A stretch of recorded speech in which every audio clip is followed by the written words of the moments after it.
guys. So ngayon, magawa tayo ng masarap na hapunan guys. So we have here the sardines, we have fish here, and fish, and just sauce for marination. Okay, so we'll mix first the chicken with the sardines to mix the flavor of it so that it will devouring each taste. And then some rice here.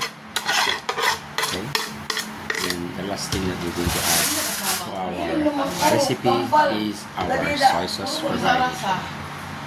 This one.